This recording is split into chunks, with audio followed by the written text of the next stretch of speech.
Rules Committee come to order, and thank you very much for joining us this afternoon. Today, the Rules Committee will consider conference report accompanying H.R. 6157, Department of Defense, Labor and Health and Human Services, and Education Appropriations Act of 2019, and H.Res. 1071, recognizing that allowing illegal immigrants the right to vote devalues the franchise and diminishes the voting power of the United States citizen.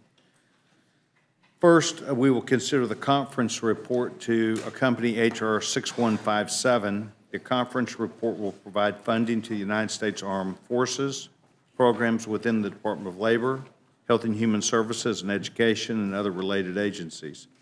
The conference report also funds the federal government at FY 2018 levels through December 7th, 2018. This conference report includes vital funding to support the U.S. military and intelligence communities engaged in responding to instability around the globe and critical programs that reflects the United States of America's priorities. Medical research, programs to fight the opioid epidemic, and essential education programs for students and our children. Next, we will consider H.Res. 1071. H.R. 1071 recognizes that extending the right to vote to illegal immigrants in certain non-federal elections, including school board elections, is an unprecedented move. Many naturalized citizens describe casting a vote as one of the most important moments in their lives. While technically allowable at the state and local level, this resolution expresses a sense of Congress that allowing illegal immigrants to vote in elections diminishes the voting rights of citizens of the United States of America.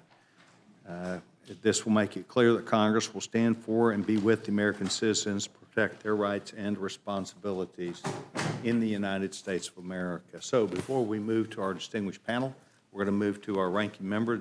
Distinguished gentleman is recognized. Well, thank you, Mr. Chairman. And the conference report is a good bipartisan compromise.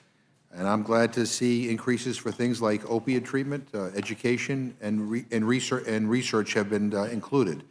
And that harmful policy language attacking women's health and women's health care and the Affordable Care Act and workplace rights have been removed. It will likely get a strong bipartisan vote on the floor this week. The other measure is another story. H.Res. 1071 is a partisan exercise that is nothing but a veiled attempt to disparage and attack immigrants.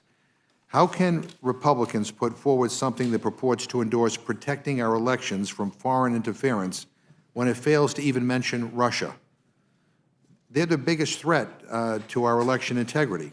Just last month, Dan Coates, the Director of National Intelligence, said bluntly, and I quote, "Russia conducted an unprecedented influence campaign to interfere in U.S. electoral and political process." The special counsel's investigation into Russia's attack on our election has already resulted in 32 people and 3 companies being indicted or pleading guilty.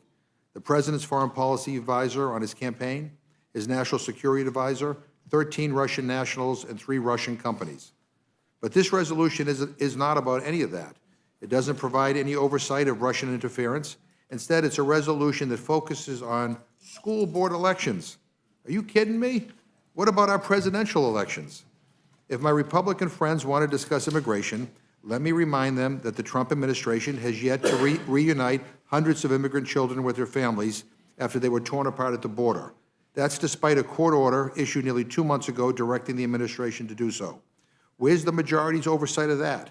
Apparently, they're allergic to doing any oversight on anything unless it involves President Obama or Secretary Clinton. So let's call this resolution what it is, a cynical attempt to gin up your base ahead of the election. Maybe you're hoping for a tweet from the President, who regularly attacks immigrants and is now even taking steps to limit citizenship for legal immigrants. I don't know, but I do know this. While you're focusing on school board elections, our presidential elections remain at risk. I yield back my time. Thank you very much, and I'm sure as we get to a presidential election this 2 years from now, we'll get a lot of that figured out. I appreciate the gentleman's comments.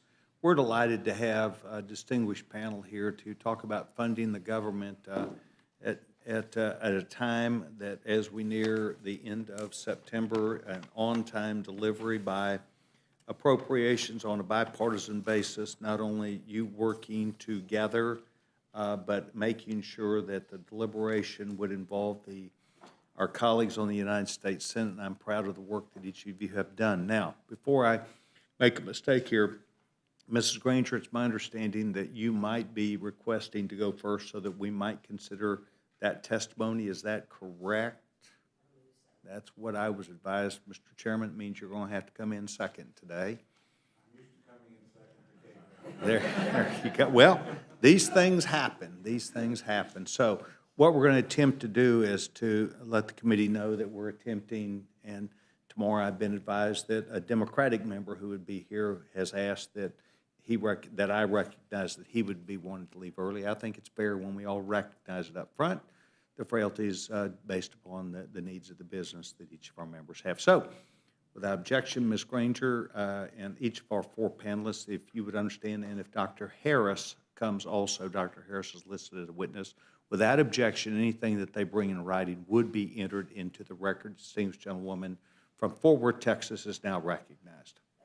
Thank you, Chairman Sessions, Ranking Member McGovern, and Rules Committee members for allowing me to testify in support of the fiscal year 2019 appropriations package before you today. I will limit my testimony to the defense portion of the package. Secretary Mattis, General Dunford, and all the Joint Chiefs have asked for sufficient, stable, and timely funding. I'm proud to be here today so that we can give them exactly what they asked for. This will be the first year since fiscal year 2009 that DOD will not have to operate it under a continuing resolution. The cycle of continuing resolution stops here.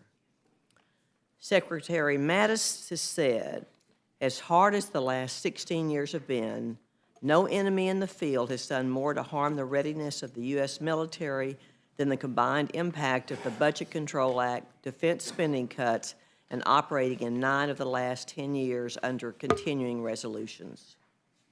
The agreement provides $675 billion for defense, which is nearly $20 billion above the current year's levels and is consistent with the National Defense Authorization Act.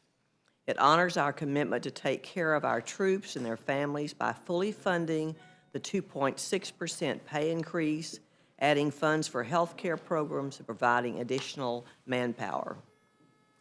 It provides vital funding for readiness programs and maintenance of equipment and facilities. It makes additional investments in important platforms, enabling us to maintain our ground, air, and maritime superiority both now and in the future. And it provides significant funding increases for research and development to ensure that we maintain our technological edge against current and future adversaries. The agreement reflects the priorities of our military and our colleagues in both the House and the Senate. This is a bicameral and bipartisan product. In closing, I want to thank Ranking Member Pete Visklosky for his efforts to complete this conference agreement. I also want to give special thanks to my friend Rodney Frelinghuysen. This is his last defense appropriations bill. Rodney has been a tireless advocate for the military. I thank the committee for the opportunity to testify. I'm happy to answer any questions you may have. Ms. Granger, thank you very much. Mr. Visklosky, do you want to chime in now on the representing the Democratic side? Gentleman's right. Mr. Chairman, I think that Chairwoman Granger summed up the circumstances before us very well. Certainly support her in that. I would also thank her for being a wonderful leader of the subcommittee as well as a wonderful partner. Would add my remarks to Chairman Frelinghuysen, Ms. Lowy, as well as their counterparts on the Senate. People were very focused on making sure we were timely in this process. The negotiations, I think, were also very fair to both houses of Congress, and it produced a very good product, and would certainly hope it engenders the support of the committee as well as their colleagues in the House. Thank you very much. We're going to move rapidly through this now in order to support this part of the agreement that we've got here.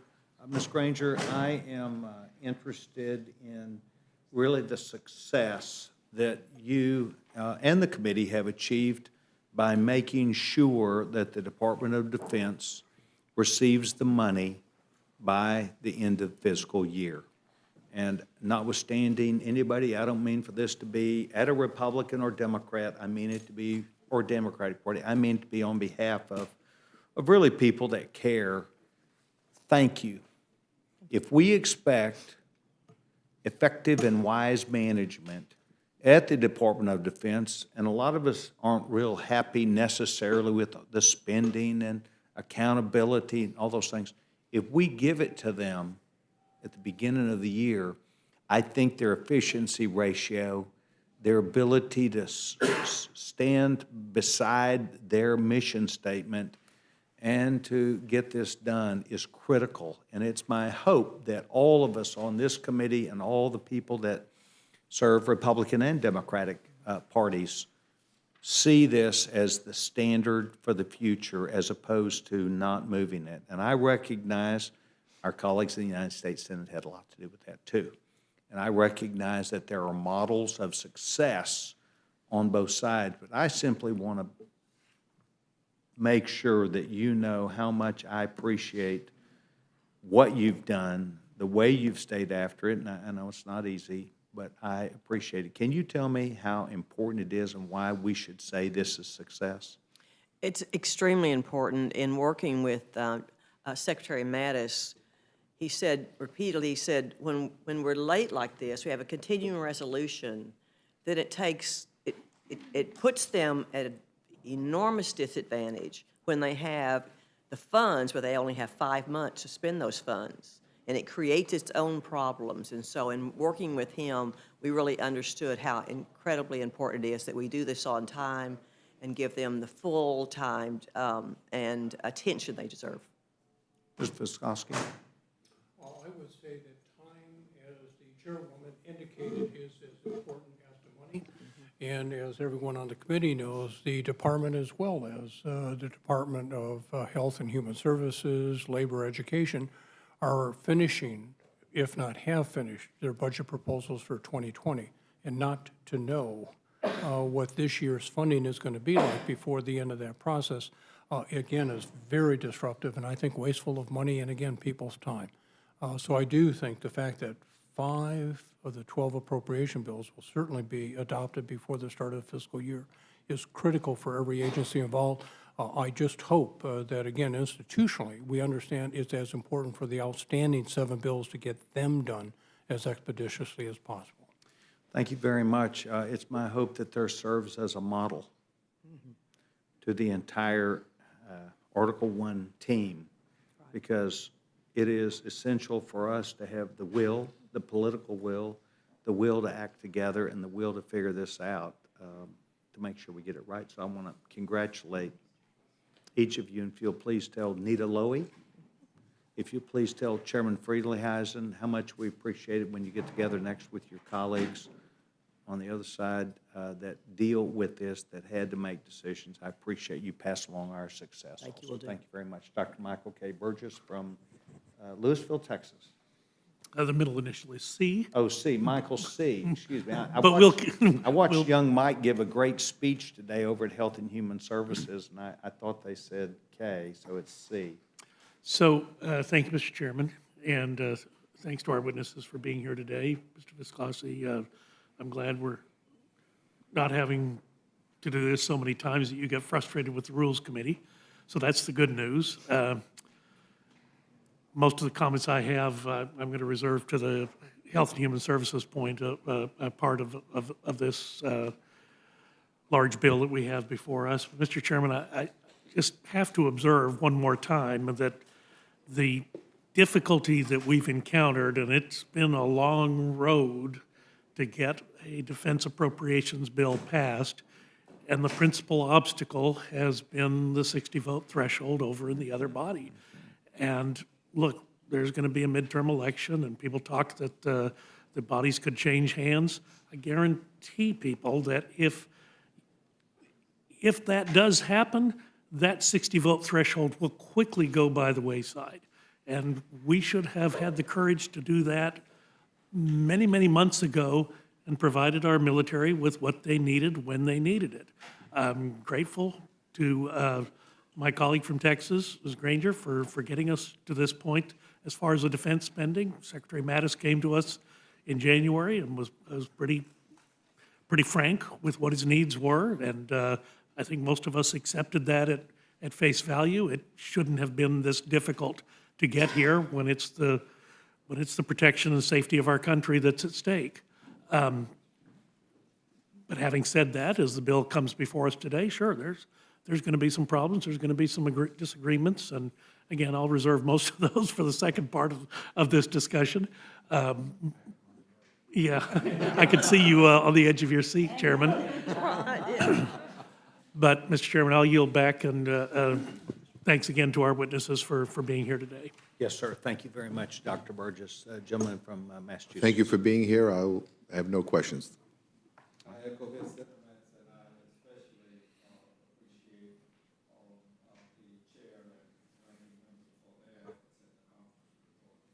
in the conference report. Thank you. I also want to say thank you so much for working together.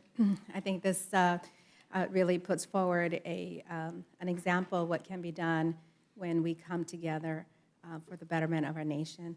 Mr. Chairman, I'd like to take just a couple of Yes, ma'am. seconds of privilege to introduce in the back row. I have students from Lighthouse Baptist Academy in the city of Laverne, California, which I don't represent, but I do represent the young people that are here because they live in my district. Thank you for being here, and I know you're coming in and out. With that, I yield back. Thank you very much. Laverne, California, where is that? Because I get Laverne- asked all the time, where am I from? And I say, I'm from a suburb of Fort Worth. I'm from Dallas, It's a beautiful suburb of Los Angeles County. Los Angeles County. Great. Okay, we're learning. Thank you very much. The distinguished gentleman from Alabama.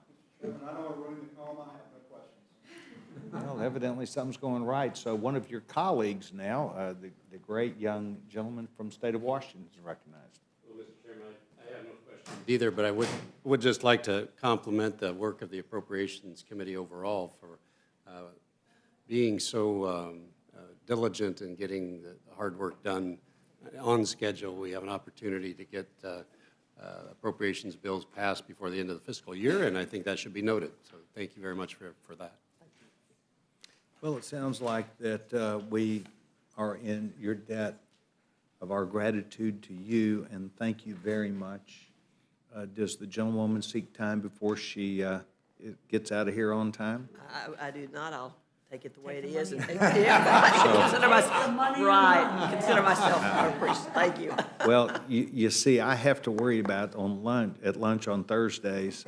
We have lunch with Mrs. Granger, and I would like for her to report respectfully that she was handled fairly and on time, another on-time delivery. Yes, ma'am. Pete, anything? I am fine, Mr. Chairman, and I simply would suggest my frustration is not with the people on this committee. I hate to waste your time, which is why I'm very happy we are concluding our business one time before the start of the fiscal year. Okay. Thank you very much. Ms. Granger, an on-time delivery, and thank you very much. Thank you very much. Yes, ma'am. We'll now move to the distinguished gentleman from Oklahoma, who we have spoken about his service, obviously understanding that his friend, Mr. Lauro, who serves as the subcommittee chairman, has participated in a good number of activities related to health care. In particular, the distinguished gentleman has made sure through his leadership that the National Eye Institute has received money which enables them to continue the development on research related to retinal diseases and others, as well as an amazing hearing that he and Mr. Lauro not only attended but fully participated in for learning more about the development of Down syndrome research. And I want to thank both of them not only for that opportunity to tell that story, but their engagement in that issue, and the distinguished gentleman is recognized. Thank you very much, Mr. Chairman. I'll be the first to admit that I'm a hitchhiker and on Kay Granger's engine, and I'm very happy to be there. And we're very happy to be paired with Defense. I've often joked that it was Kay and Pete's job to get the Republican votes lined up. It was Rosa and my jobs to get the Democratic votes lined up. So hopefully we'll see the kind of bipartisan majority that the ranking member was talking about when the bill reaches the floor. Mr. Chairman, today marks a victory in the return to regular order for the Labor, Health, and Human Services Appropriations Bill. I'm proud of the hard work that's brought this bill to us, and I want to highlight just a few of the many provisions in the Labor H.H.S. section of this bill that we all can be proud of. First of all, I want to note that while the defense portion of the budget is up $18 billion in this bill, the Labor H portion is up only $1 billion. And as I think my friend would be the first to point out, it's no secret House Democrats wanted a $5.5 billion increase in Labor H allocation. The Senate actually passed a $2.2 billion increase in the allocation, but in the end, we're only $1 billion higher. Almost 3/4 of the funds in the combined bills are devoted to defense. So but the bill is fully within the budget caps negotiated by the leadership of both parties and the administration only last year. The agreement boosts funding for the National Institute of Health by $2 billion, continuing our quest to cure diseases like Alzheimer's and cancer and to unlock the secrets of genetic conditions like Down syndrome. We've provided increases to help our nation prepare for public health emergencies and included $6.7 billion to fight and end the opioid abuse epidemic, including $1.1 billion in grants to states. I'm also proud to say the agreement includes $50 million for a new infectious disease rapid response reserve fund. This bill will not only save American lives, it will save money too. By banking resources now that can only be used in the event of a future infectious disease public health emergency, will provide the Secretary of Health and Human Services with immediate access to funds to respond to any new outbreaks without waiting months for Congress to pass a costly supplemental bill. The conference agreement also increases funding for education and training programs, including a $70 million increase for career and technical education and a $60 million increase for TRIO and Gear Up programs to help students obtain solid workplace skills in the career of their choosing. We increased funds for impact aid and charter schools and provided funds for our veterans to integrate back into the workforce. We also had significant increases in monies for early childhood, both Head Start and grants to the states. We've increased programs to help people with disabilities live independently and to help fund early intervention and education services for children with disabilities. We've increased funding for school safety and mental health programs and increased funding for graduate medical education to help train more primary health providers in areas that our country needs the most. Finally, the bill continues all existing pro-life riders, including the Hyde and Weldon amendments. We didn't give an inch on pro-life matters in the bill, and while I'm disappointed that we were not able to include some of the brand-new riders the House attached in committee, in reality is we just simply don't have the votes to overcome a Senate filibuster on that matter. So I want to thank my good friend, my ranking member, Ms. DeLaura from Connecticut. She's been a terrific working partner every step along the way. I always say we start out in different corners, but somehow for 4 years in a row, we've gotten to the same place by the end. And I think that's because my friend bargains in good faith and keeps commitments and makes it clear where she can go and where she can't. And I couldn't have a better person to work with. I want to thank frankly, our chairman, as Ms. Granger pointed out, this is Chairman Friedenheisen's last bill. He's been an extraordinarily productive chairman, produced a lot of legislation and disaster response bills.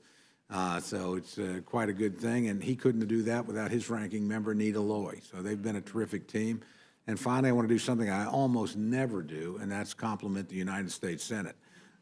Because I will tell you, some of the decisions that Senator Shelby made, Senator Leahy working with him, are what laid the groundwork so that we can actually get these bills done on time and across the line. And so they were certainly good negotiating partners. Our partners across the rotunda, Senator Blunt, Senator Murray, also extraordinarily good to work with, well-known, obviously, to many of the people in this chamber.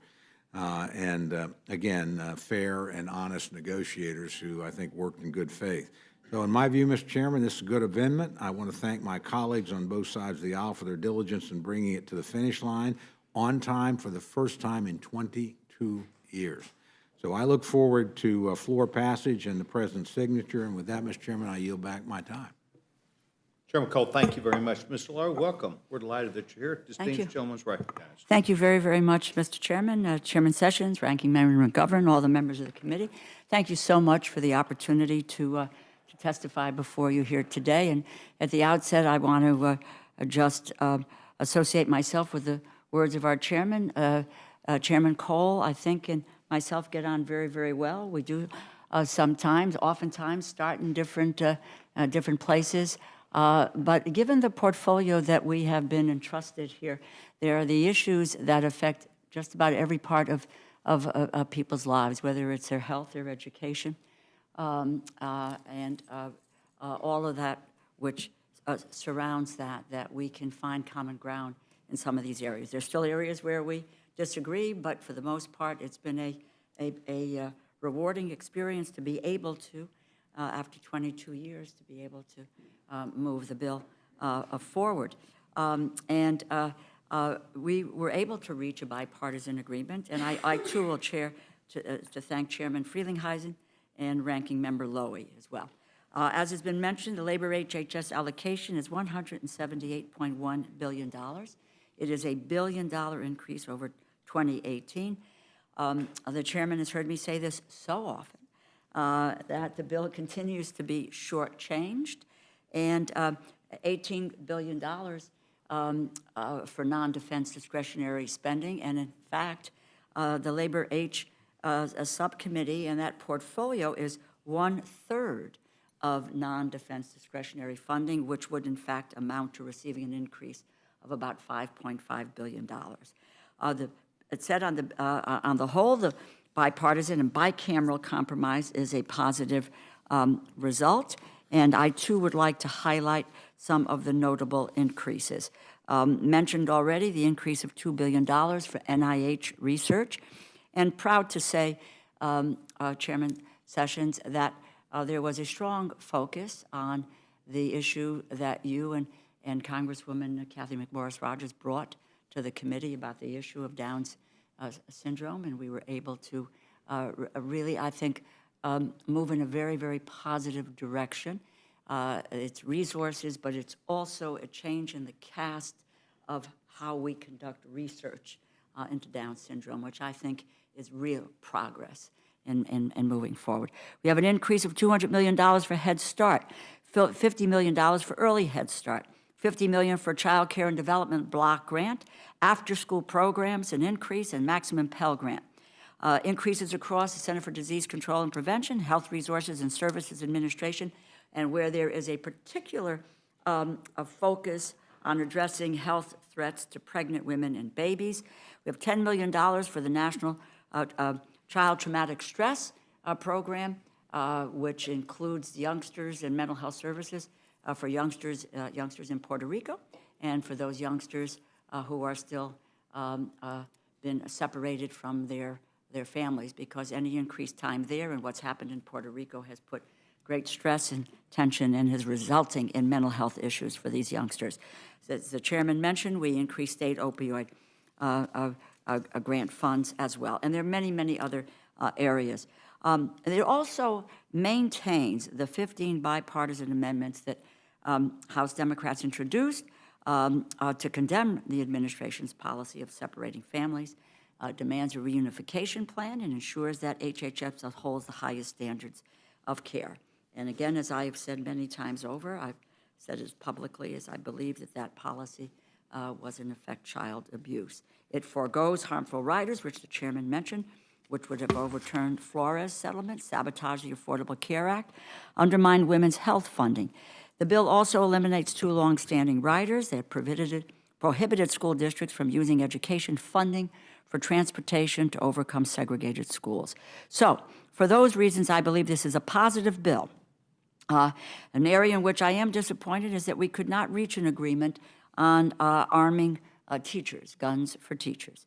We missed an opportunity to say once and for all that the authors of the Every Student Succeeds Act never intended for federal dollars to arm teachers or for firearms training, which as I understand it in reading it, and we have the citations, is current law. Nonetheless, I congratulate my colleagues on a bipartisan compromise here on our side and working with the Senate as well. I'm happy to support the bill, which the President will have to sign into law or shut the government down, since it does contain the continuing resolution. Mr. Chairman, I thank you for the opportunity to discuss this bill, and I'm more than happy to answer any questions that any members of the committee have. Thank you very much. Mr. Chairman, as you know, we have a distinguished gentleman, Dr. Michael Burgess, who is engaged in many activities, including discussion this morning that I heard the gentleman speak at Health and Human Services about the opioid problems. It's a crisis that's in this country, notwithstanding mental health is involved in that, notwithstanding that there are people who are addicted that are engaged in that issue. And I want to specifically say thank you for working in this area to make sure that Mike's concerns, as well as I believe all of us as members of Congress, to make sure that that was addressed in this funding package. Dr. Burgess has some other strong feelings, which I do, about physician-owned hospitals and some other matters that I'm sure he'll over the year continue to talk with you about. But I am pleased with the package and want to thank both of you for highlighting the areas that you have of benefit to getting the bill done. Thank you very much, Dr. Burgess.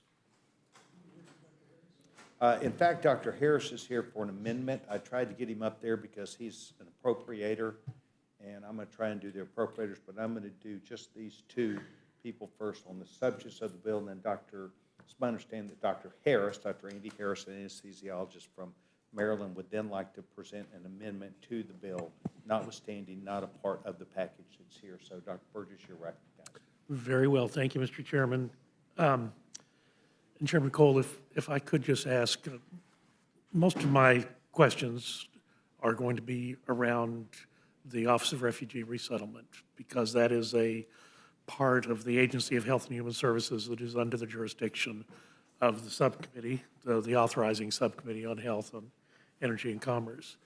So the total amount for Office of Refugee Resettlement in this bill would be what level?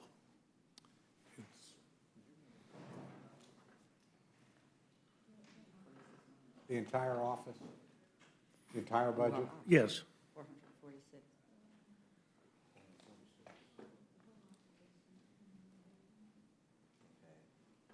Well, the entire office is actually 1.9 billion. So if there's a component you're concerned about, we can get more specific in terms of that.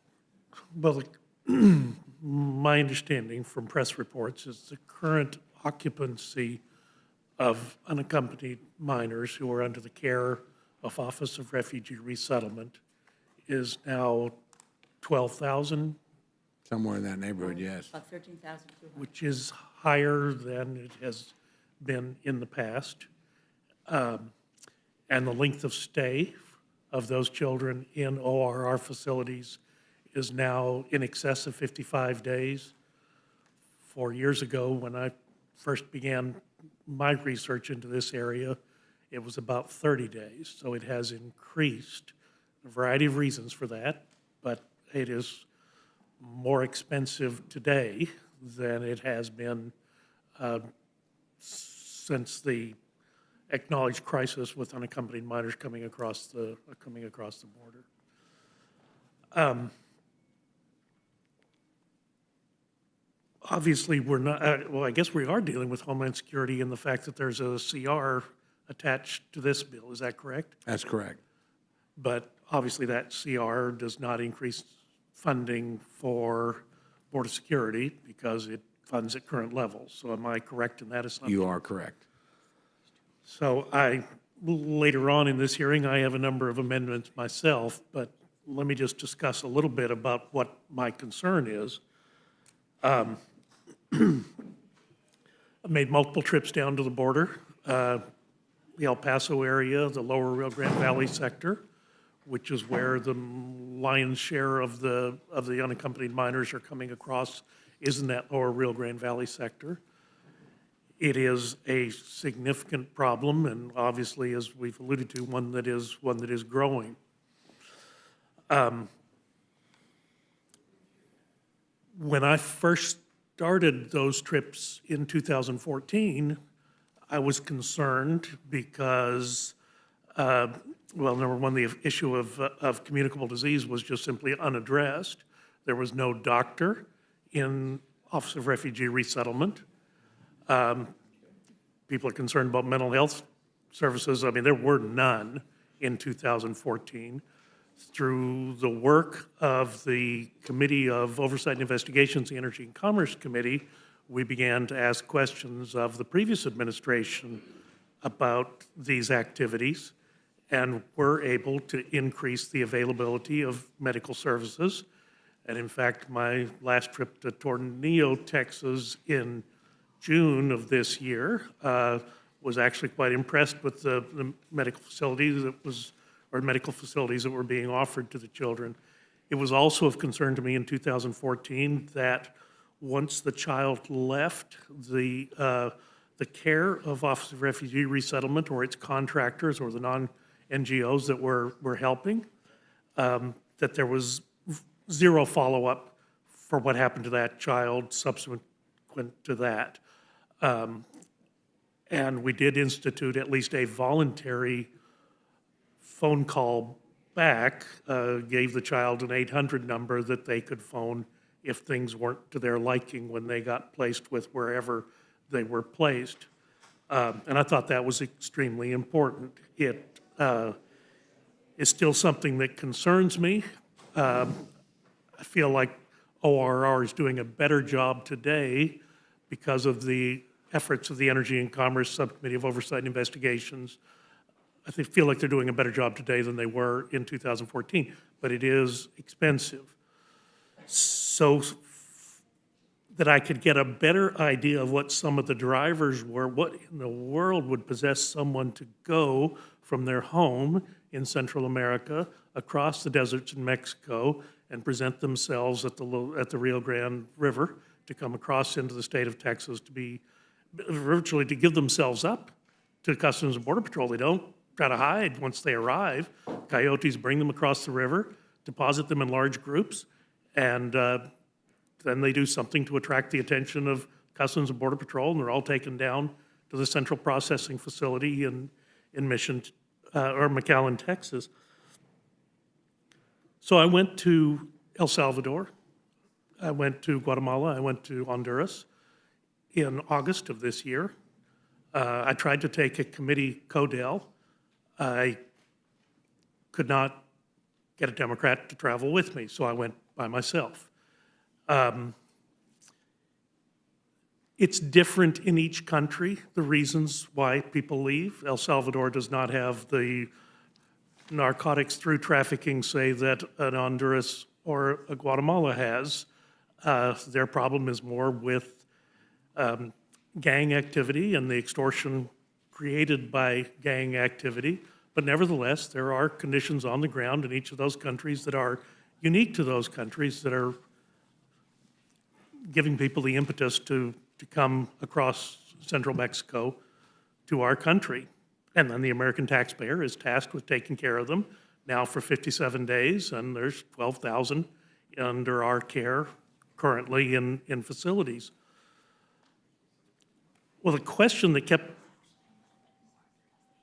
coming up is why in the world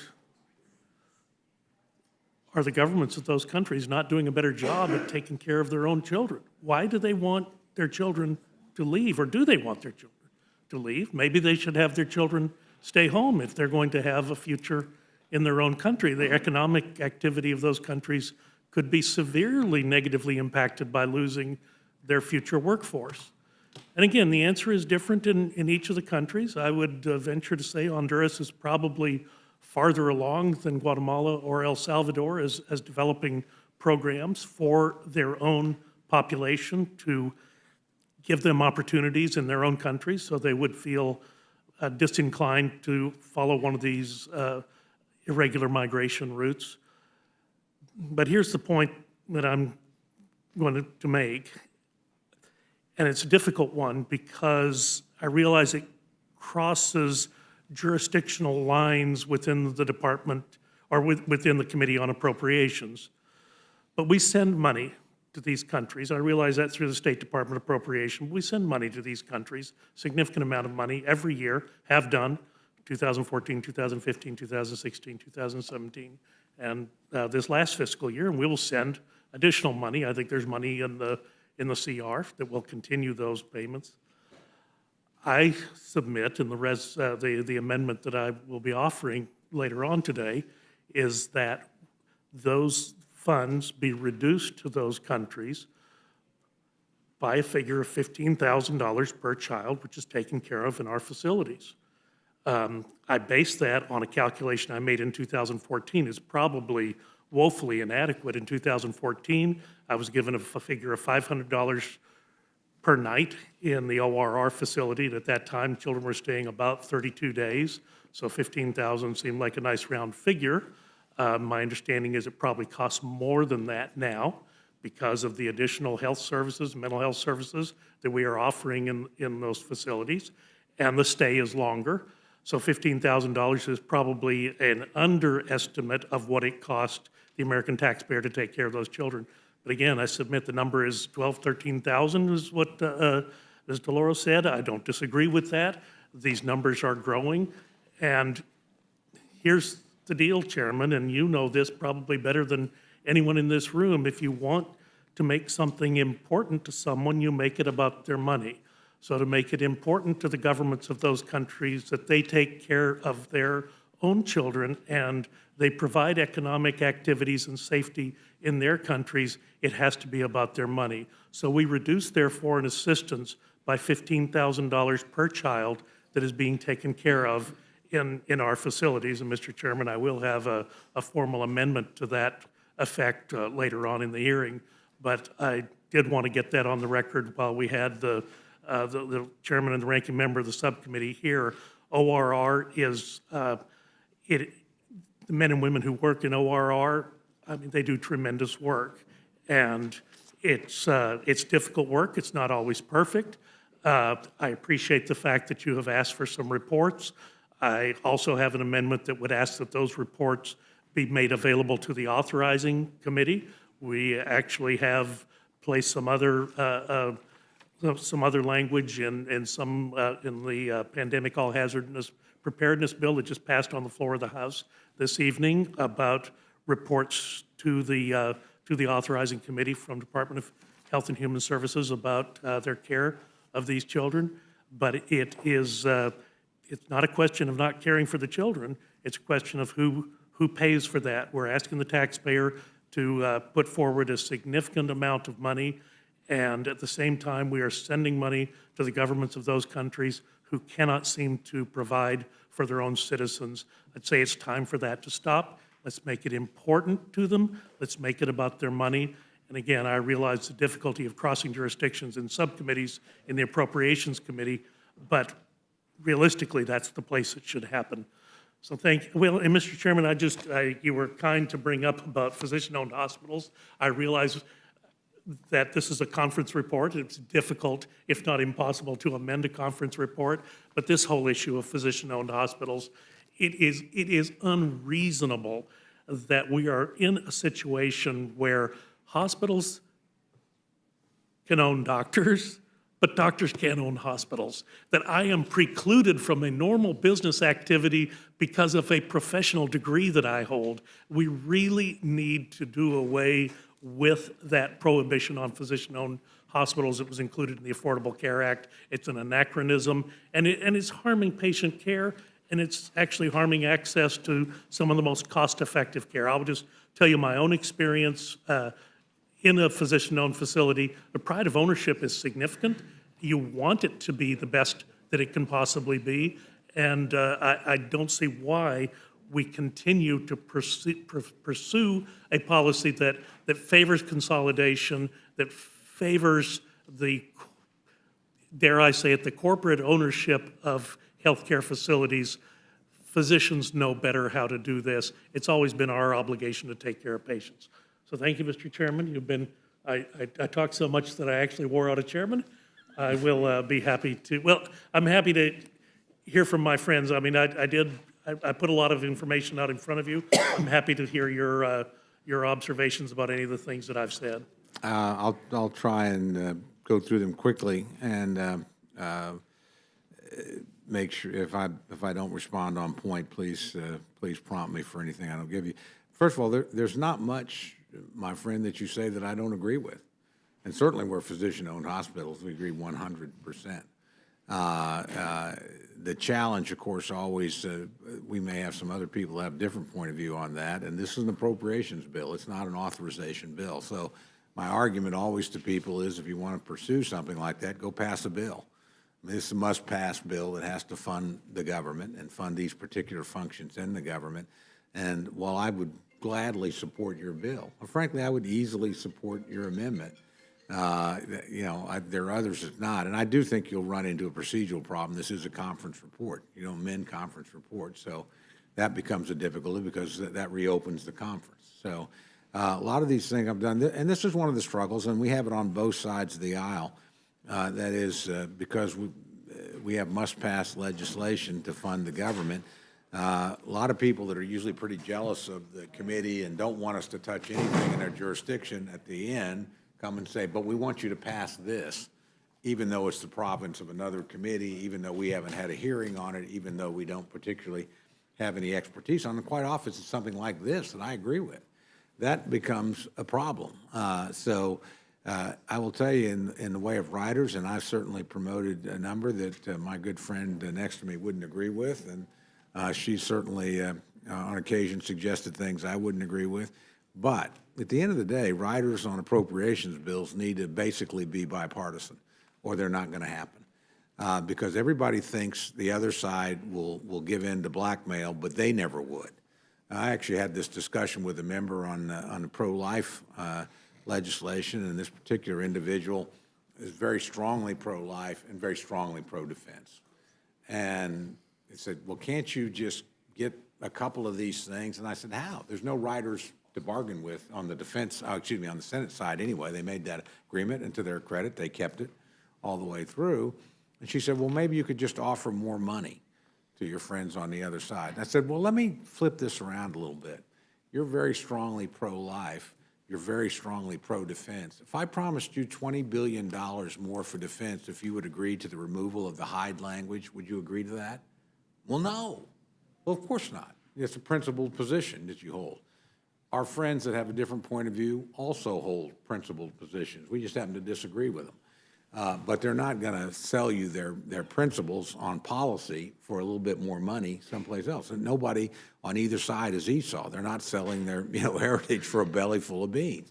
And that's basically what using money to try and bludgeon, which is not what you suggested, people into things. But we have the same thing. If it's a policy deal that we broadly agree on, what happens is we can move it. We can move that as long as your ranking member would come to us and say, hey, we agree, because you have jurisdiction, we don't. And we'll waive our jurisdiction, and this is something we agree on. But to try and force through things is just very hard to do. Because, again, the other side's got their convictions and pride. And then these bills have to be bipartisan by their very nature. If you've got to reach 60 in the Senate, it's going to have to be bipartisan. We can't prevail in a situation like that. And when we need Democratic votes on the floor to pass appropriation bills, and we do, because some of our people will not vote for some of these spending bills, then that gives them leverage. It's just the way it is. That's just politics. I don't throw any rocks at anybody or stones. To your other point on unaccompanied children, let me tell you, this is something we really did wrestle with quite a bit. We gave the administration actually a little bit more than it asked for in terms of funding. We made a point of making add flexibility in the bill so they can shift funds more readily and more easily. We made it very clear to the administration on a bipartisan basis, we feel very strongly about these kids, and they need to be, get decent health care and decent education. When they're in the custody of the United States of America, they need to be treated very, very fairly. And I think the Health and Human Services Department has done its very, very best to do that. They don't create the problem. I mean, they didn't come up with the policies. They just have the responsibility. of looking after these young people, and we want to make sure they have the resources. So we made it very clear, we'll continue to monitor this. We'll be supportive. The administration needs it. I will tell you, having dealt with this problem a number of times since I've been chairman, I dealt with it in the last administration as well as this administration. It's very hard to predict. You don't know in a given year what the flow of people is going to be, how many are going to be unaccompanied minors, how many are going to be accompanied. You just don't know.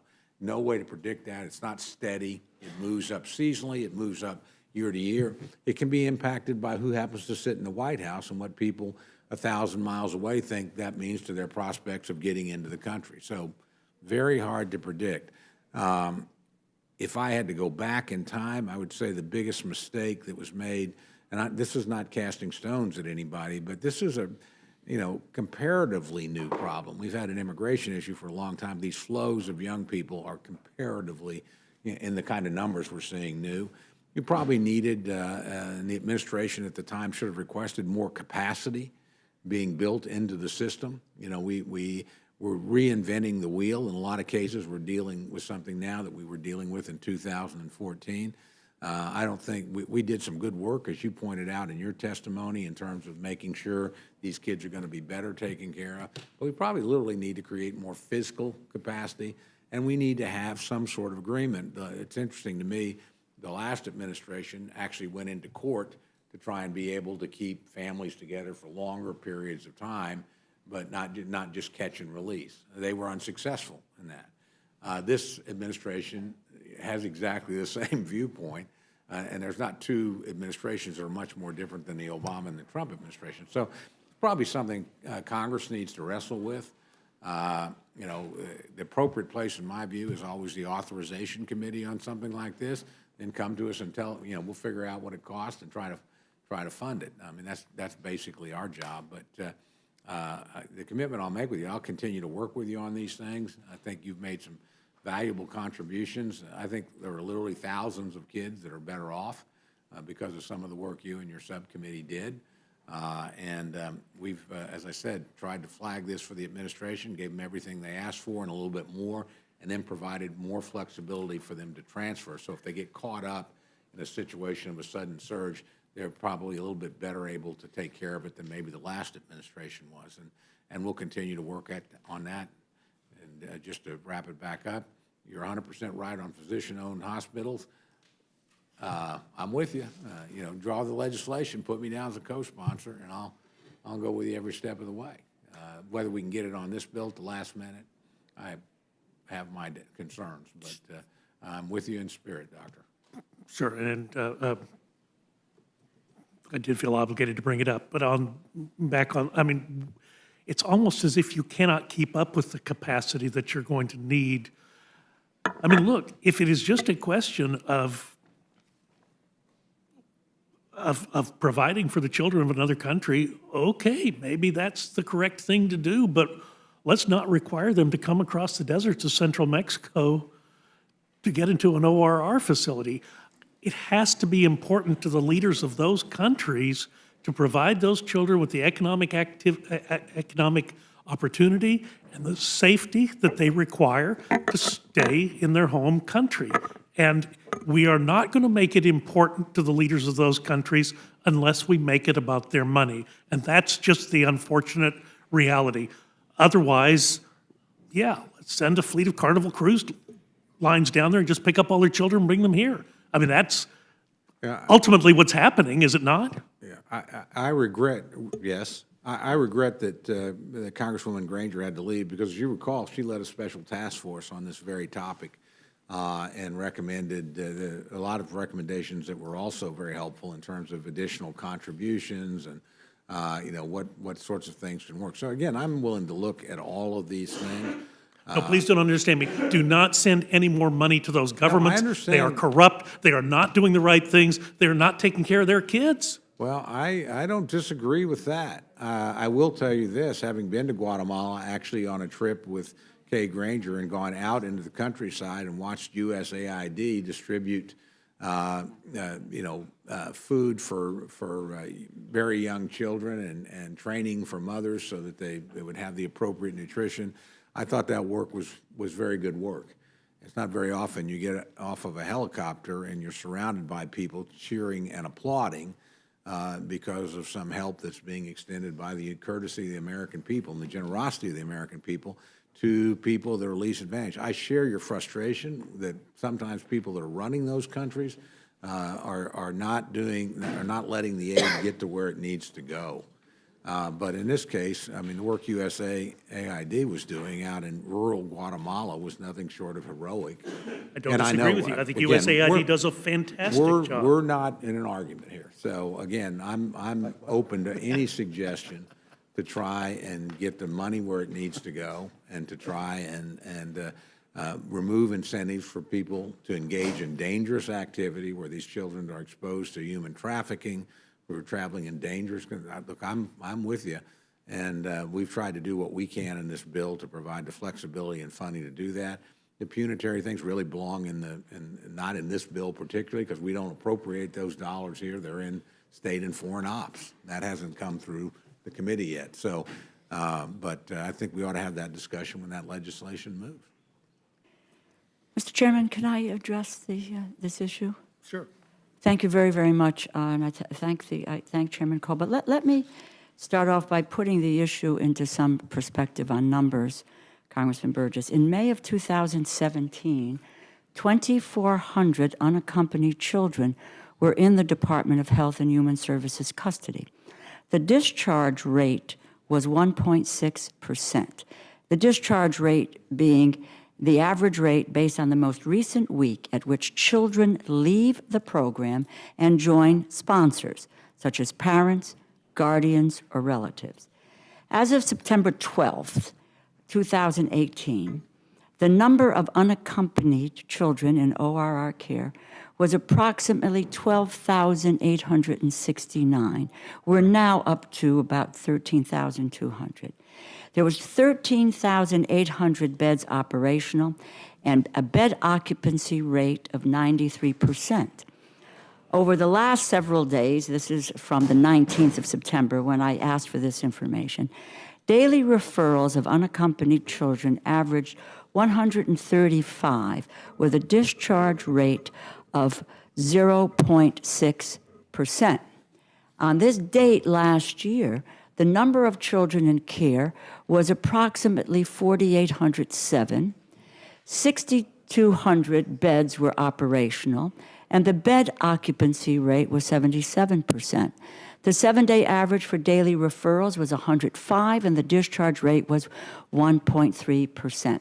There is clearly a problem. The fact of the matter is that numbers have not increased, but the strain on the system that you are talking about, this process in the system of discharging the children into a safe environment, which we are obligated to vet, and we understand that, has almost ground to a halt.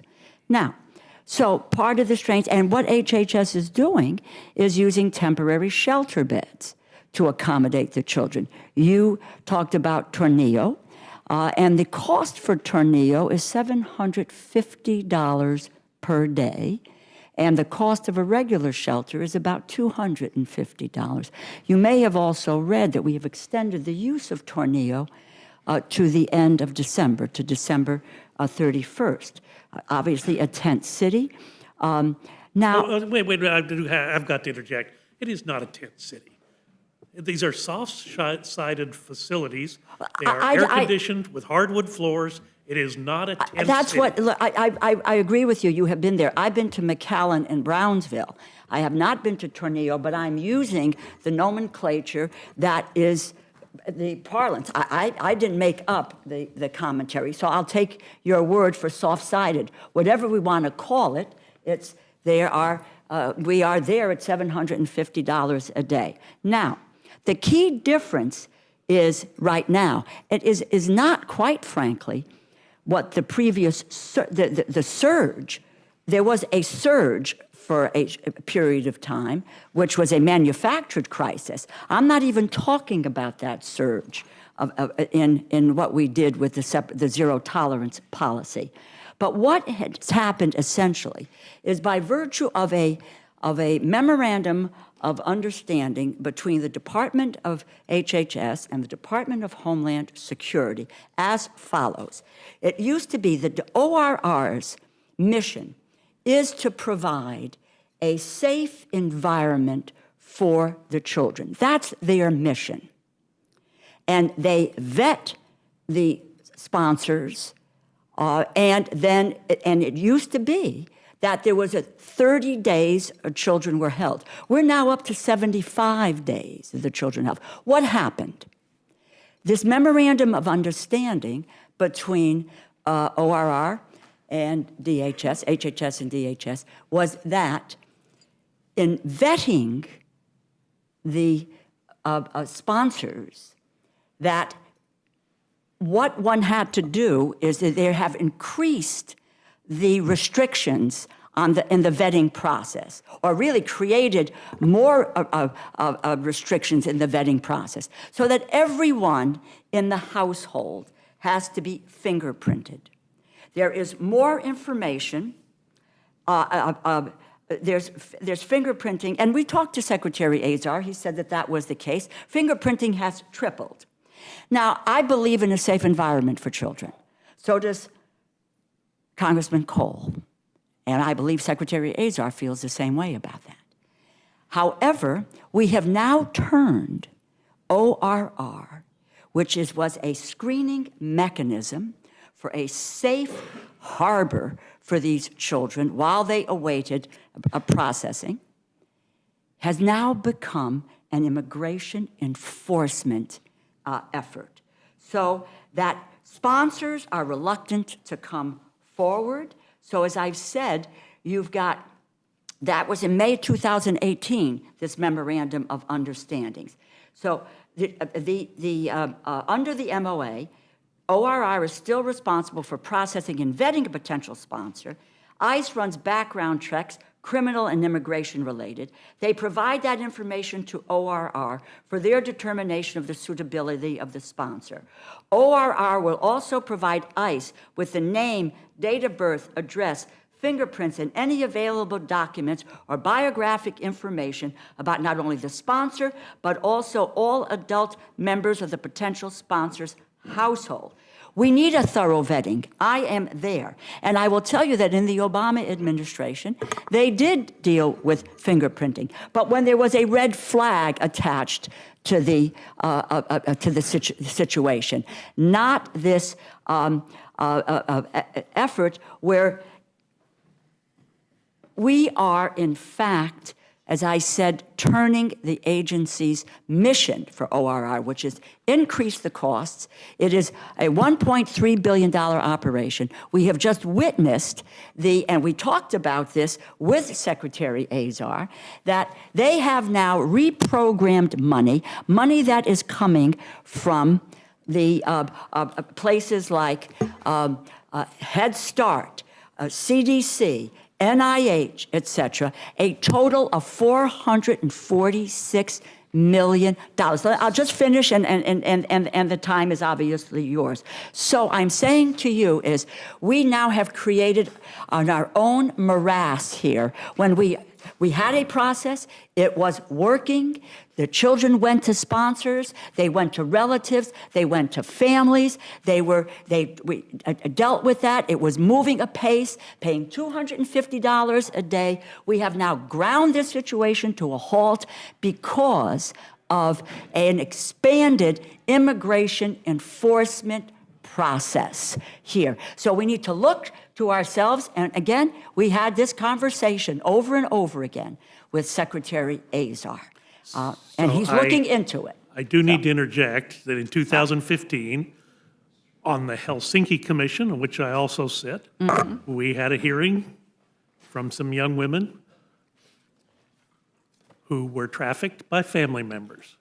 Yes. 2015, and it was horrific, and no one would ever want to be part of that arrangement. Exactly. And let me just say that as far as reprogramming money, all I am simply asking is, let's reprogram the dollars that are going to corrupt governments in Central America. I understand your point. And offset the cost for the American taxpayer. I think what we have found, no one wants to put a child into a We traffic... were doing it. No. With all due respect, it we- was happening. Well, listen, we also had a zero tolerance policy which separated children at the border from their families, and today... Completely today, irrelevant. That was It is not 2015. irrelevant, because most of these kids now are... Many went to the unaccompanied situation for kids. We try to rectify that system, but by saying that you have to fingerprint and you have to have all of this data from every single member of the household and create, hey, we can continue to do this, because with every step of the way, we are watching a process which was working. And I also might add, in terms of what was being done with families there, we had a case management program which dealt with families, which we eliminated in order to continue to reclaiming my speed up time. the process. With all due respect, well, I mean, I think it's my time as well I was here. there, It's and his time. He shielded to you, and now he's taking it back. And I had those discussions, and I'm sorry, the vetting process was so superficial as to be virtually non-existent. That's Look, not true. That is just not true. I adopted a child many So years I have, from ago, Guatemala. and it was one of the most intrusive processes I have ever been through. Right. And yes, you bet I was fingerprinted. You bet I was interrogated, but appropriately so. Appropriately so. How far did it go? Did it reach to aunts, uncles, grandmothers, grandfathers? Everyone was. We adopted, my grandson is from Guatemala. I know this experience. I think we both are looking for the same thing. All I am saying is, if we're going to reprogram dollars, can we please reprogram from those governments that are not able, are not willing to take care of their own citizens, and we're asking American taxpayers to do their job for them? Well, So let's reprogram those let's take a dollars. look at why some of these really, it is unbelievable that we would think the great sense that we know, you said you have been to the countries, these 3 countries.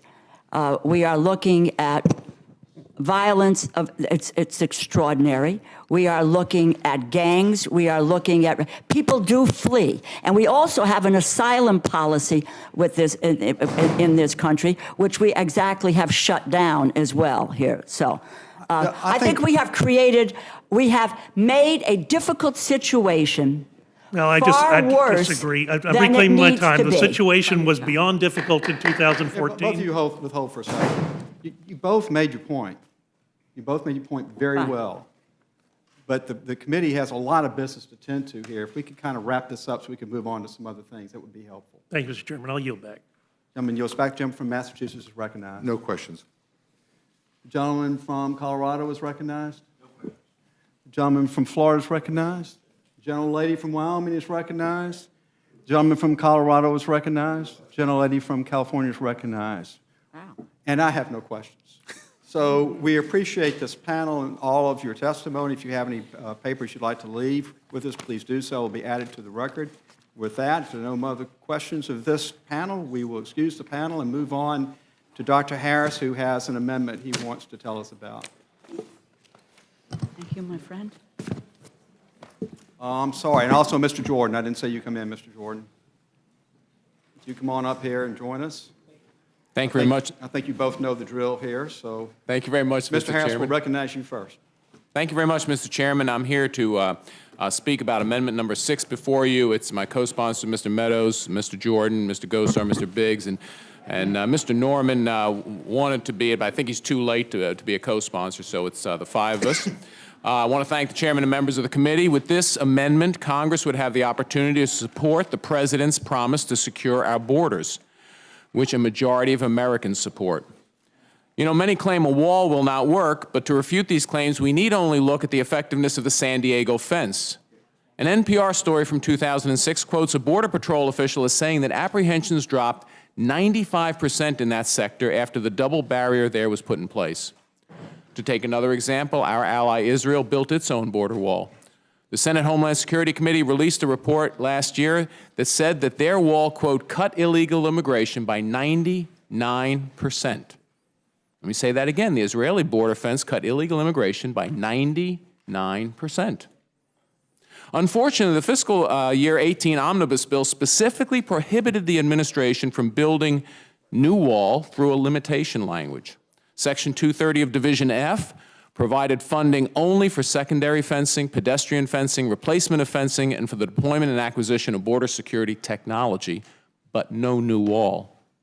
If that restriction weren't bad enough, the language of the bill, which this continuing resolution would maintain, prohibits the consideration of any new border wall technologies. It says, and I'm more or less quoting, the amounts designated for CBP construction shall only be available for operationally effective designs deployed as of the date of the Consolidated Appropriations Act of 2017. Because the prototypes that CBP are working on right now had not been deployed in May of 2017, this language that is carried over into the continuing resolution would outlaw funds from being used to construct any wall using new designs requested by the President and evaluated by CBP. The proposed CR, without this amendment, would outlaw the construction of the wall we promised the American people. Mr. Chairman, my amendment would simply strike this limitation language. It doesn't add new funding. It doesn't move funds around. It simply eliminates the current funding prohibition on actually building wall segments and using modernized designs. Were the House able to consider the fiscal year 19 DHS appropriations bill, which was passed out of committee, under regular order, my colleagues and I would have already had the opportunity to vote to remove wall funding restriction language of essentially the same character, because it would be included, it was included in the FY19 DHS bill. Securing our border is one of the most fundamental and exigent responsibilities as a Congress. I see no reason why through this omnibus bill, my colleagues and I should not have the opportunity now by allowing an amendment to be considered. I urge the members of this committee to join the President in securing our border. I yield back. Thank you, sir. Mr. Jordan, you're recognized. Thank you, Mr. Chairman. I want to thank the folks on the Appropriations Committee for the work they've done. Look, in this town, there is always a reason not to do what we said we would do. More importantly, not to do what the American people elected us to do. We have 4 amendments that we filed in conjunction with the amendment I support that Mr. Harris has offered. 2 are policy related, 2 are tactical and strategically related. The 2 policy are right to the issue the gentleman just spoke of. One says, let's add $25 billion to the bill to fund the single biggest promise the American people made to, or excuse me, we made to the American people on November 8th, 2016, and that is the border security wall. So $25 billion in the bill for that. We also add in, we have an amendment which says, let's take Mr. Goodlatte, Chairman Goodlatte, who was in the room a few minutes ago, let's take his legislation. That is one of the amendments. That is the legislation that got close to passing, close to a majority of the House in passing, and I would argue, again, is an immigration bill that is consistent with the mandate of the 2016 election. And then there are 2 strategic, what I would argue, strategic and tactical, as we think about how this appropriation process is going to unwind and finish up in this Congress. One would say strip the defense, strip everything from the CR but defense, so get rid of the Labor H portion, and the other one would simply CR everything until December 7th. So 4 amendments that I think supplement and complement the gentleman from Maryland, who I know is also a member of the Appropriations Committee. And with that, I'd yield back. Thank you, Mr. Jordan. Gentleman from Oklahoma is recognized. Thank you very much. I find myself in an unusual position of agreeing with much of what you're trying to do and disagreeing with how you're trying to do it. And that's, and my friend and I have had this discussion before. I don't have ever any problem with anybody coming up here and offering anything in front of this committee. Frankly, I think it's part of the process to do that and to have the discussion on it. I also agree with my friend. We had 2 opportunities to do this. I voted for both those opportunities to do it. I thought it was a fair deal. I thought the President has laid out, particularly on this issue, border security in exchange for legal status on DACA kids and some, I think, sensible reforms on chain migration. That was a very generous offer. I regretted that even if you disagree with it, you ought to at least give him credit. Not you, but I mean collectively, Congress.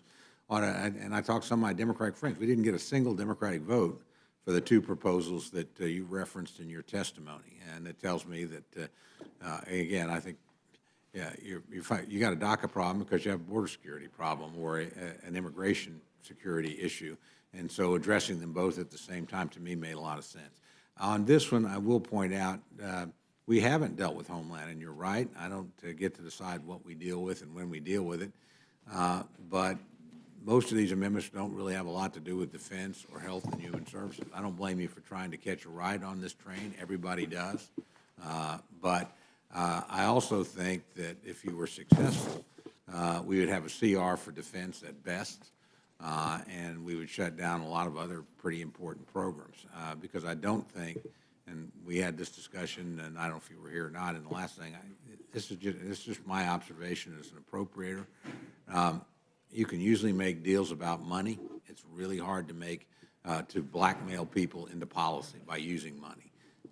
It just almost never works. I mean, most of our people that feel strongly about an issue are too principled to allow that to happen to them.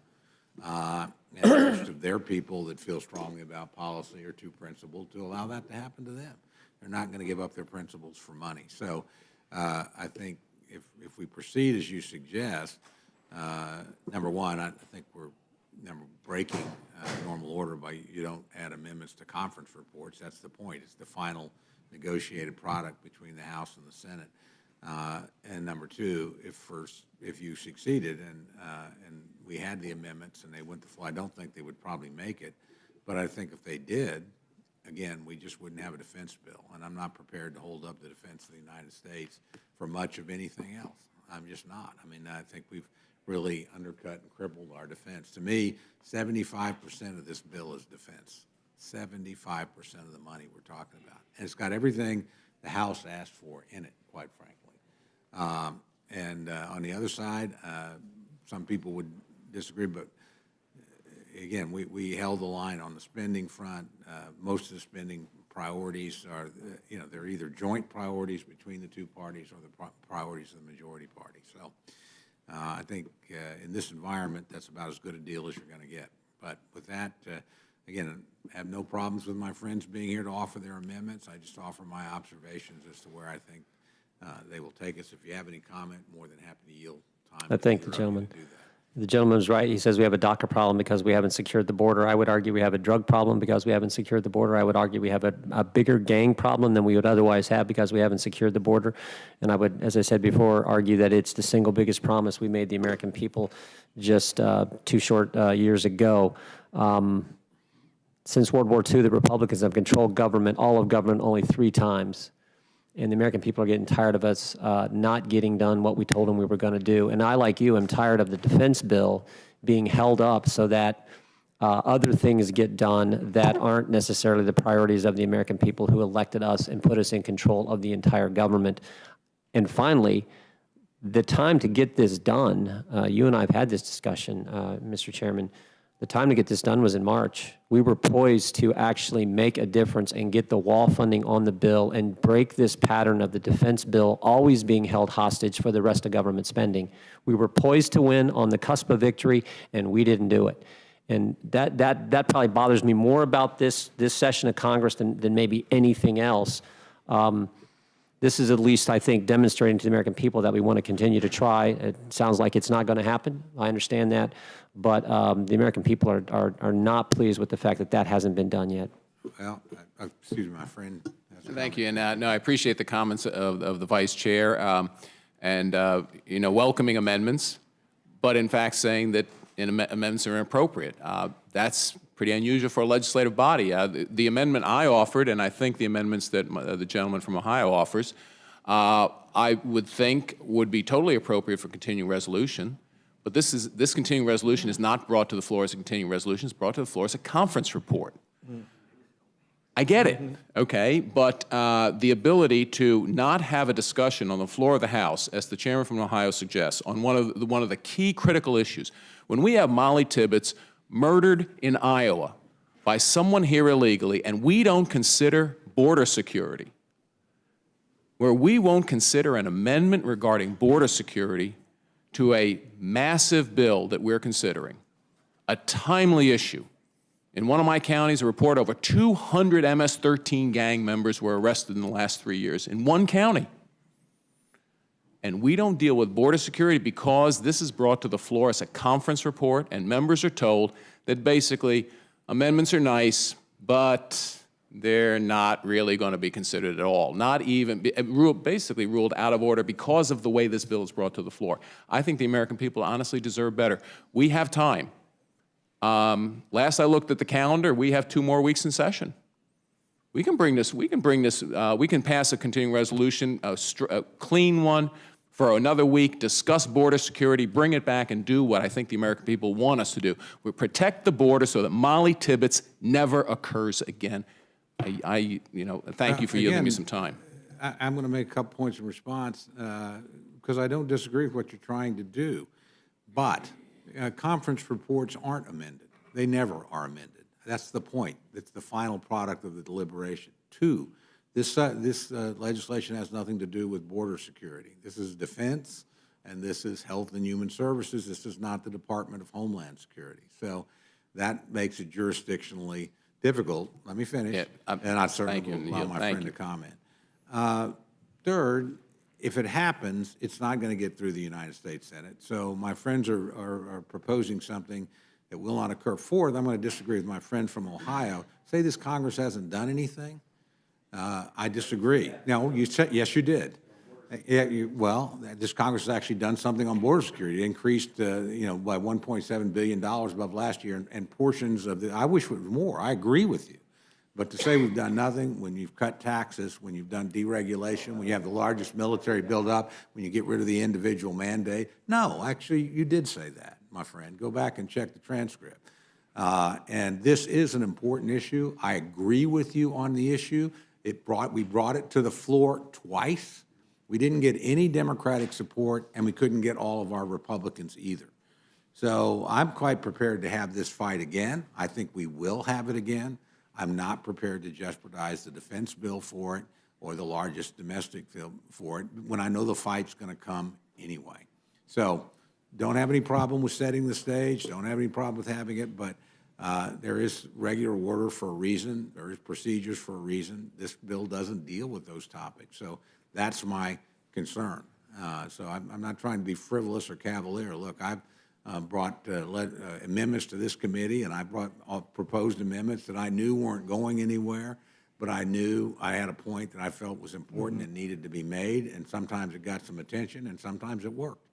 So please don't take my dismissal as being cavalier. It's not. I agree with you on the issue. I voted that way on the floor twice to try and make sure that we got the funding, and we just simply weren't successful. We didn't get all of our own or any of the other side. So until we can do that, and I think there might have been an opportunity at the beginning. We came close maybe during the Democratic government shutdown that happened last year, where I think that would have been a great opportunity to drive this thing home. Again, I'm not going to second guess anybody here. Everybody's operating with good intentions, and with that, I just offer my observations for what they're worth. And if you're successful, great, because I don't disagree with the objective that you're trying to do. But if you brought down the defense bill and you brought down the largest domestic spending bill and got us to a CR, that I would have a problem with, because I think men and women in uniform deserve this bill and need it, and it needs to get done. So, with that, Mr. Chairman, if I just might, just to clarify, because I know I'm relatively new to the Appropriations Committee, but this bill does in fact deal with Department of Homeland Security. This bill is constructed to extensively change policy and funding in the DOD part, in the Labor H part, and then to fund the other parts of government, aside from the minibus that we funded before, including DHS, for 2 months and 1 week. Correct. So it's not that it doesn't, this function, and the functioning is identical in law between the CR component and the other 2 separate appropriations bills. The only difference being is a function of the length of time. My amendment only would operate for the length of time of the CR. It removes an important limitation. So just to, I would say, correct the record, we certainly fund the Department of Homeland Security in a method identical under law to the other 2 parts of the bill. It's just a matter we just make more changes in those parts of the bill for a longer period of time. And I thank you for yielding. And if I could just say, my comments were in reference to we've done nothing, I believe, to break the pattern, which my colleague was just alluding to. You were using the defense bill to carry the CR. Frankly, if defense and labor H are so darn critical, and I argue defense is the most critical thing we do, and I'm all for passing defense, that should be one bill, and the CR another one, and then our amendments could be made in order on the CR. That's another way to do it, which I think is what one of our amendments talks about. So that was what my comments were in reference to. I agree, the tax cuts have been great, the regulatory changes have been great, that's why we got a 4.2% economic growth rate, all good stuff. But relative to breaking this pattern where if you're going to do something for defense, you have to do something in non-defense as well, and they're always linked, and the defense bill carries everything, I don't think that's appropriate, and that's something I do think we have to change and haven't done enough to change. I think there's some considerable merit to what you say. I prefer to do bills one at a time, the old-fashioned way. That wasn't possible in this case because we weren't going to get defense. On the other part of the package, that's above my pay grade. I didn't put the package together. I just have to deal with the package I've got. And work with my good friend, Mr. Harris, on the Labor H portion as he sits on that subcommittee where he's a very valued member because of his expertise. And so happy to have the discussion, but wanted to make the points that, again, the two major components of this bill really don't have much to do with this. And I think they need to pass. And second, I'm happy to have this fight. I think we will have this fight again. There'll be other opportunities for it. I frankly wish these bills had all gotten out in time. I really do. We came close. But it's going to be extraordinarily tough, again, on some of these things until you get to 218, and whether people like it or not, we wouldn't get to 51, let alone 60, I think, on some of these things. And you do have to think through the politics. So to me, I don't question anybody's sincerity or motives. I just try to look at what's possible as an appropriator, what can I get done? That's what appropriators do as a rule. And so I think we got done what we could do in this bill on a bipartisan basis. I think we can get the military funded on time for the first time in over a decade. I think we can get a Labor H bill on time for the first time in 22 years.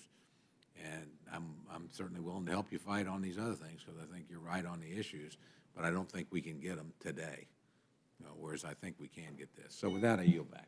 Gentleman yields back. The gentleman from Massachusetts is recognized. Well, they're in charge, so they can, you know what the verdict is, but I appreciate you coming here. I have no questions. I want to get Mr. Goodlatte and Mr. Nadler in before we have votes, so I yield back. Thank you.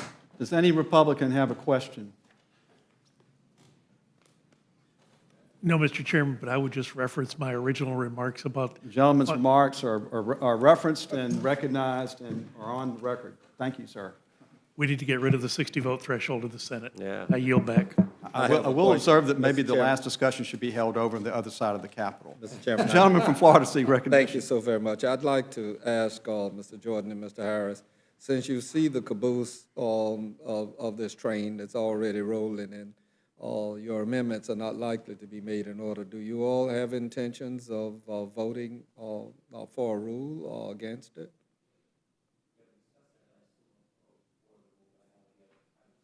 I see. You, Mr. Harris? If you're blocked. If this amendment, well, my understanding from the discussion today is that these amendments can't be considered on a conference report. Technically can't be considered, Okay. which I guess, I've been a legislator before, I guess that's true. I mean, the House could have the option of not adopting a conference report and then go back to the drawing board. So I believe I'll support the rule. I normally do, 99.9% of the time. Yeah. So I believe I'll I get support the it. rule on this. Let me ask both of you, how do you reconcile all of the talk in the run-up to the last election of Mexico paying for the border wall? And now you're here asserting that American taxpayers ought to pay for the wall. What's your feeling about that turnabout in events?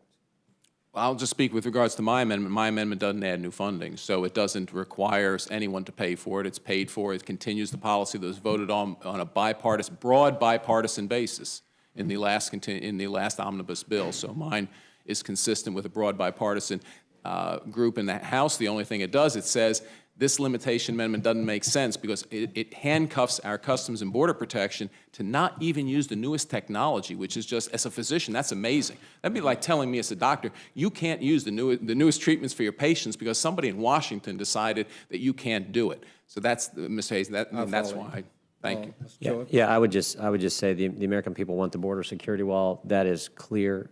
That was, as I said earlier, one of the central issues, maybe the most central issue in the campaign of 2016. So this is an appropriation bill. This is where it gets done. If there's some other way after the fact to recoup that, I'm open to that. But right now, this is how it gets done. But my understanding would be this is the Rules Committee. You can write the rule however you want and make these amendments in order. True. What rules get waived around here every single day. Right. Yeah, So there that is could be- nothing that would prohibit these from being made in order. Right. So I don't want to say like we came here not with any chance to get these in. I understand they're not going to be made in order, but they could be certainly because this is the Rules Committee and the rules are waived all the time. Gentleman yield? Of course. Yeah, just one point. I appreciate the fact that people want more accommodation from the Rules Committee, but I got to tell you, it's a little bit frustrating for us in the minority to hear it all the time when you vote for closed rules on a regular basis. I tell you, when you bring down a closed rule, your leadership will think twice before bringing another one up. But I just point that out because, it is a little bit mystifying to me. So I yield back. Finally, I'm not seeking a response, but I do need to make a brief statement. Mr. Harris, you were not in Congress when 9/11 occurred. None of those people came by way of our southern border. The tragedy of anyone being killed or any person's death by murder, including just death generally, diminishes me as a person. So I agonize with you about that particular fact. But I have a considerable amount of experience with reference to how criminals outside of our country have moved at different times, particularly if we use drugs. At one point, we had the French connection. They came by Canada and Kiptopeke, Illinois, and other places in Ottawa here. Then I was on the federal bench during the era of the cocaine cowboys. And there were people here that killed FBI agents that I knew personally. And in the streets of Miami, it was like a bloodbath. So then it moved to Mexico. If we put up a border wall and we stop people, if that would happen, that's not going to stop these people who will move somewhere else and still ply their drug trade. We're in a pickle when it comes to all that's going to be needed. And I understand your concern, but I promise you, I won't see it. But if you all ever build a wall, it ain't going to stop a single drug from coming into this country. It'll just come from another area. And then maybe you'll build a northern border wall. That's where it used to come from, and nobody ever talked about building a wall. Thank you, Mr. Chairman. I yield back. Chairman yields back. Gentleman from California is recognized. I don't have any questions. I just want to say welcome to the minority part of this hearing. Thank you, gentleman. Lady yields back. No other questions at this panel. The panel is excused. Thank you, gentlemen. So now we will take up H.Res 1071, and we have the chairman of the Judiciary Committee, Mr. Goodlatte, and the ranking member, Mr. Nadler, to speak on that. Both of you gentlemen have been here before. You know the way we do things around here. If you have anything you want to leave, be put in record, please do so, and it will be included. And with that, the chair recognizes the gentleman from Virginia, Mr. Goodlatte. Well, thank you, Mr. Chairman. I appreciate your allowing me to testify in support of this resolution, which expresses the official position of the U.S. House of Representatives regarding the sanctity of the vote in our federal system. The authors of America's founding documents extolled the necessity of voting in a free society.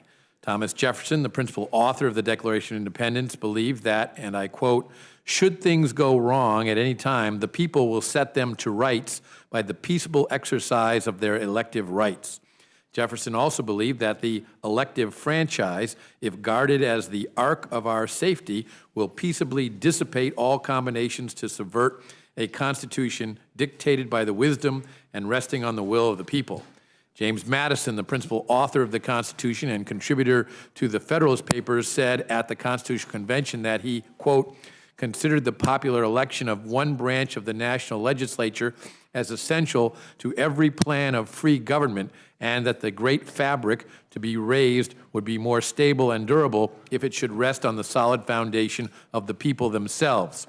Alexander Hamilton, another contributor to the Federalist Papers, wrote that a share in the sovereignty of the state, which is exercised by the citizens at large in voting at elections, is one of the most important rights of the subject, and in a republic ought to stand foremost in the estimation of the law.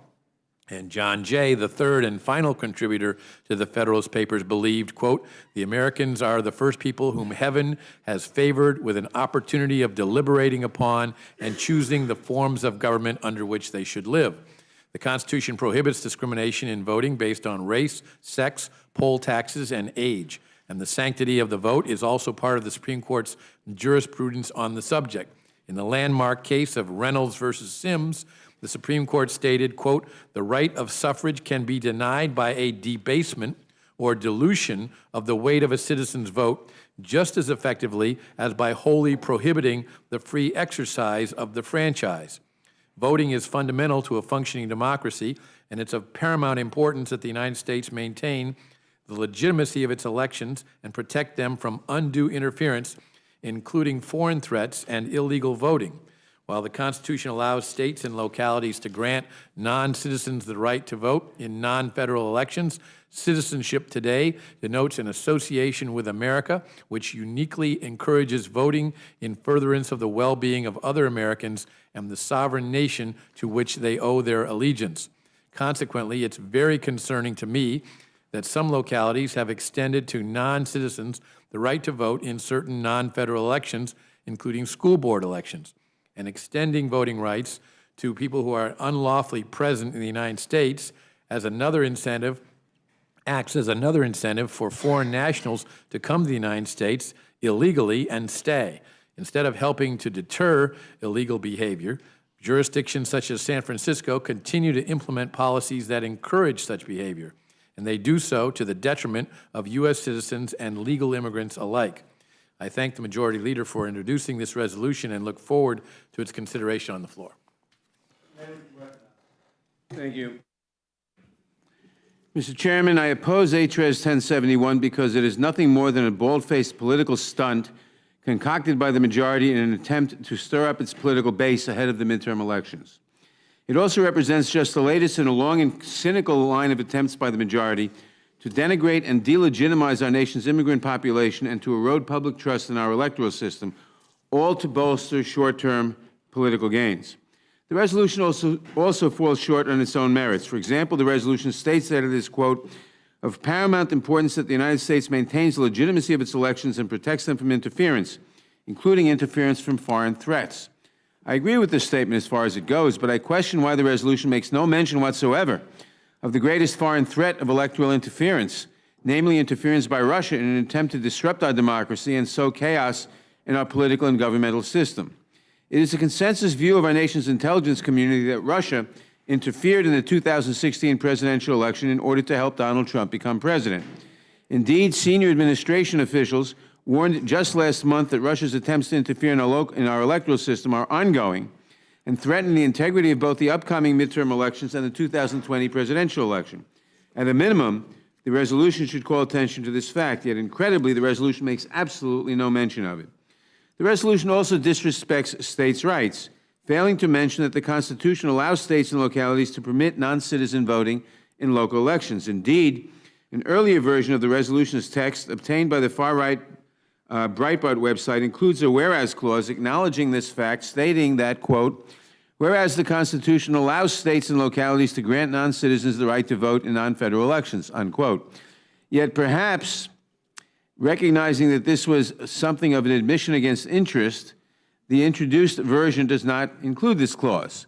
I would point out that many cities permitted, New York City permitted, when we had local school board elections prior to about 20 years ago, permitted parents of public school students who have a stake in that election, who weren't citizens, to vote in those elections. I very much doubt that anyone is going to come to the United States legally or illegally in order to vote in a local school board election. The resolution also speaks of the fact that voting is fundamental to a functioning democracy, and yet it fails to address any of the real threats to voting rights that our citizens face.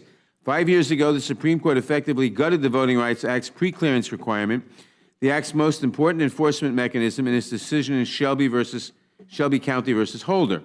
The Court reached its conclusion, notwithstanding Congress's factual findings in 2006, that the Act, including its preclearance provision, was still needed in the face of continuing discrimination by some states against minority voters. In response to the Court's decision, and under Republican control, states that had been subject to the Act's preclearance requirement wasted no time in pursuing voting restrictions that once again threatened to undermine the voting rights of African Americans and other racial and ethnic minority groups.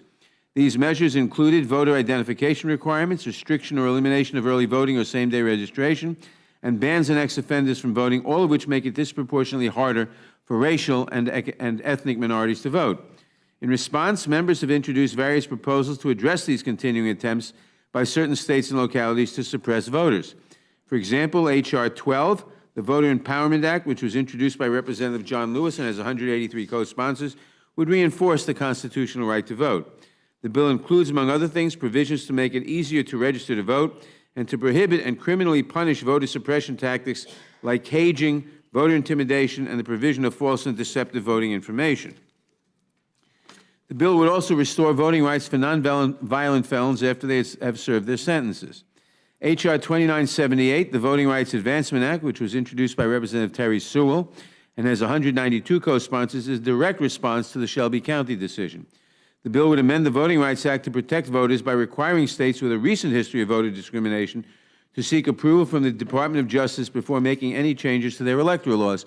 This is pursuant to a provision of the Supreme Court decision in Shelby County that specifically invited Congress to update that Section 4 of the Voting Rights Act requirement.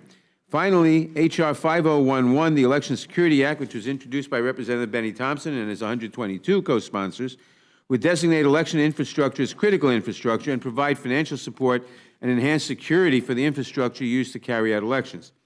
These measures each address critical threats to our electoral system and to the right to vote, yet none of them has received a hearing or other consideration by the House. It is a travesty that the majority has chosen to spend what is likely to be the last week of session before the midterm election to consider this purely symbolic measure, one that in itself seeks to stoke the worst kinds of sentiments in the body politic, instead of devoting time to considering and passing meaningful and substantive protections of the right to vote and of our election system from ongoing foreign interference. I urge you to reject this resolution. I yield back.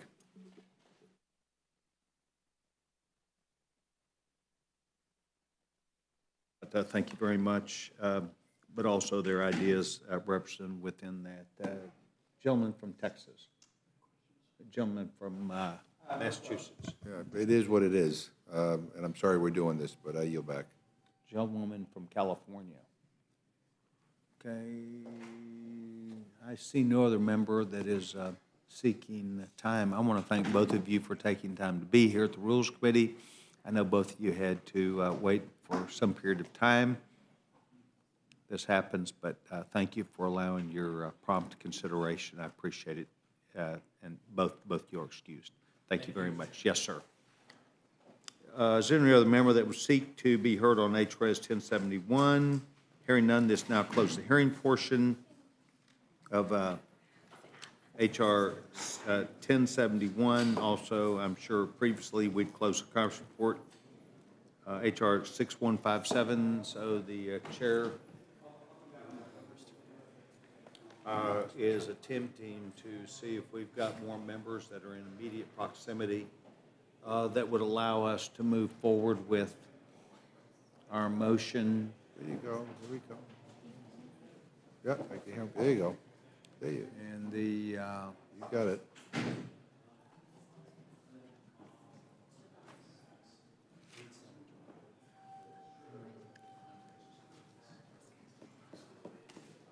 The chair would like to thank each of our members not only for their hard work to make sure that we accomplished the goal. We believe that some 80% of some 78% of the total spending that is appropriations bills are expected to be accomplished with the decision to finalize our bills this week, allowing the House and the Senate and the President the opportunity